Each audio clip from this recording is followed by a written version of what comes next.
Have you heard about this saying that goes like, if you want to be good at something, you have to continually try to develop yourself at that thing you're doing.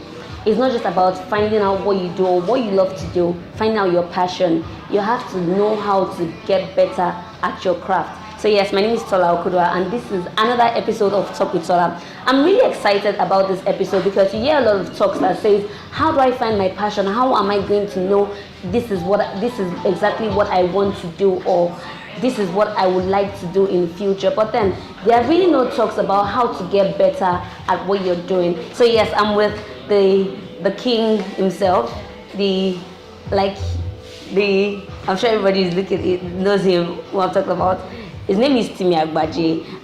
Like, should there be a drum roll for that? Are you blushing? No.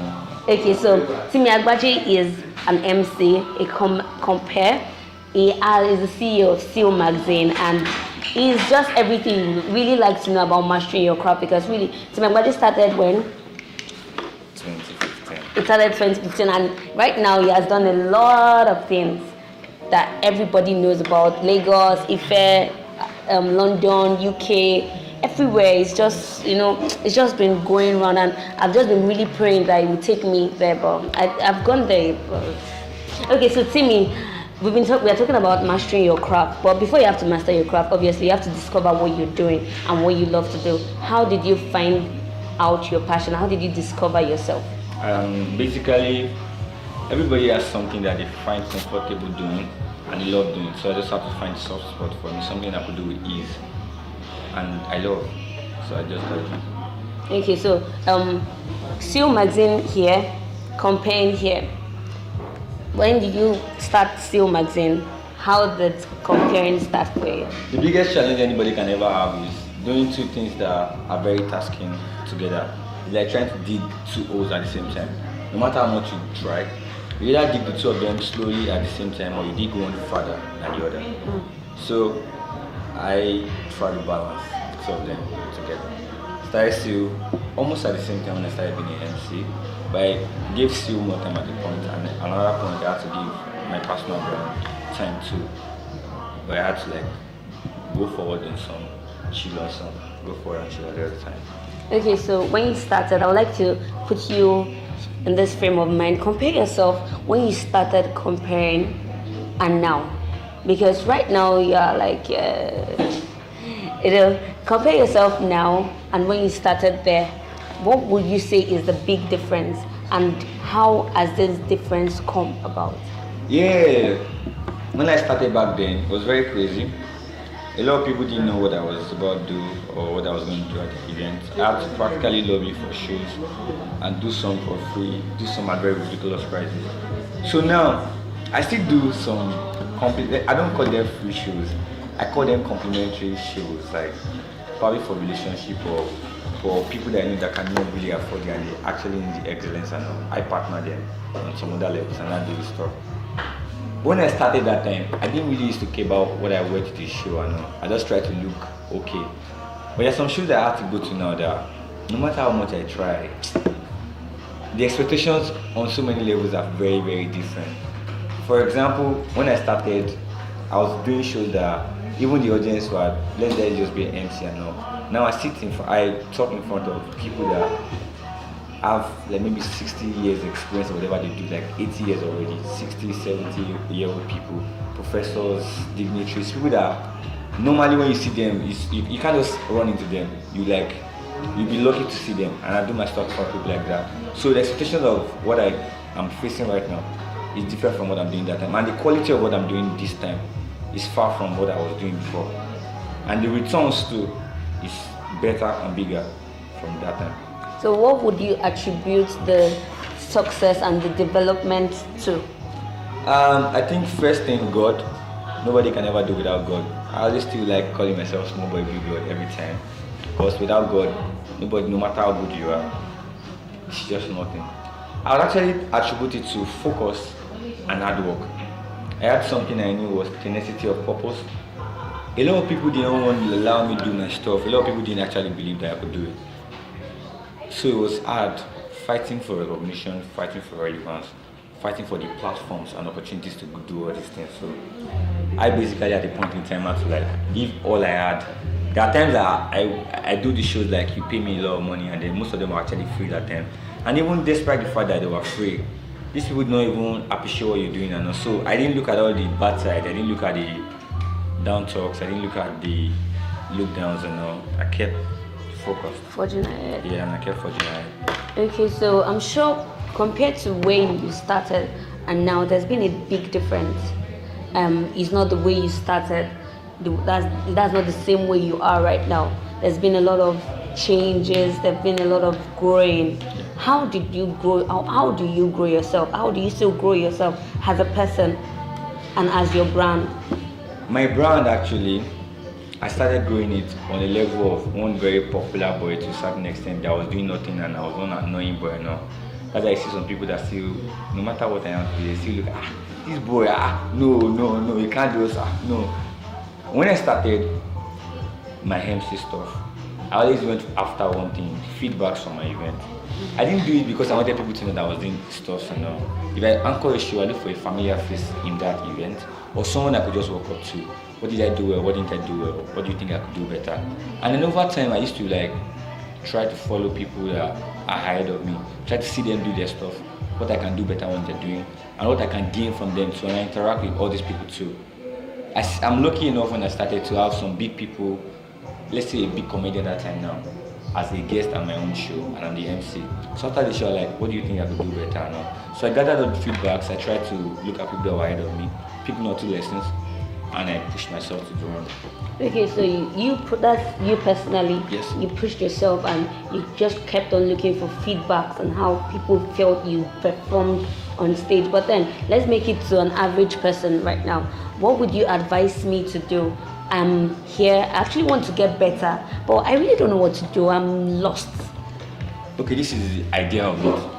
It's only an unserious person that doesn't know where they want to go or the kind of similarity of where they are going to. As a MC, for example, I've not really seen, let's say, a MC only figure in Nigeria. All of them are either OAPs and this or this and this.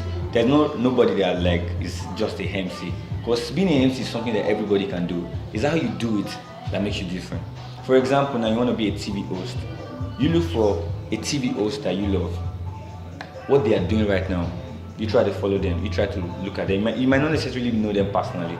Try to see what they are doing, how they are doing their own stuff, and see how you can get what you are doing to that place. Yeah. When I started being an MC, my dressing was nothing to write home about. not that I used to dress shabbily or no, but when I see some of my pictures, I just say, man, God, thank you. And there was a guy in school that time. His name was MC Edis. Edis did not have all the money in the world that time when I was going and looking at him and all. But there's something about Edis. Every show he goes to, when you see him, you already know that, okay, this guy is not just a random guy in this event. He always dresses down. So I made up my mind that I would start saving my money small. And then any dressing that I see that I like, I try to like create it in a convenient way for me. That was a part of Edis that I picked. And I saw Edis, something in Edis too. A lot of people had some issues with him on some personal grounds, and some people loved him for who he was. So I didn't care about whatever you talk about the person or not. I wanted to pick one thing from the person. How he's doing what he's doing, and it can affect my own life positively. Edis that time was very creative. Something could happen in a twinkle of an eye, and then he brings something out from it and connects it to the event. I always envied it, like, how can you be so crazy? How can you be so good? To just pick something in milliseconds and then, boom, you did this stuff yourself. So finally, I started looking at all these people, look at how they did their stuff, and I attach it to myself. So you want to get better at what you are doing, you actually have to create a model for yourself. You might not have a necessary role model, but you have to look at somebody. You have to have somebody on the radar that they are bigger than you, they have gone ahead of you. What they do, how they do it, and you try to like make yourself get to their level and get better. Okay, so I'm here too, and I'm asking myself, okay, Tolla, if you had to put yourself in the position whereby when you started, what's that one thing I would advise myself? And I would tell myself that, okay, Tolla, just go for it. So now I'm going to throw that question back at you. If you had to put yourself in the position when you started, what is that advice you would tell yourself? Me, You said it all, man. Go for it. Aside being an MC, No. Give us something else. I'll tell you why that go for it is actually the old stuff. Aside being an MC my third year, second semester part 3 when I was in school, I've always wanted to be an MC since my 100 level days, unconsciously actually. In my church, I used to anchor get-togethers and I used to interpret in church. So to a certain extent, I used to look at the audience. I had to be the one to be in charge of some stuff, communication-wise, you know. When I got to school, part 1, it didn't really count. Part 2, I wanted to actually, but I was scared of one thing. If I start now, people that know me as the popular guy but didn't have any purpose or anything, was just known.